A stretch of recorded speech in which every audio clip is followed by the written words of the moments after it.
Highway Code Rule 45 for mobility scooters. Rule 45. All normal parking restrictions should be observed.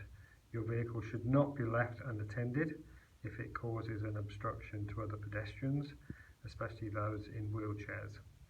Parking concessions provided under the blue badge scheme, see page 136, will apply to those vehicles displaying a valid badge. Highway Code Rule 46. These vehicles must not be used on motorways.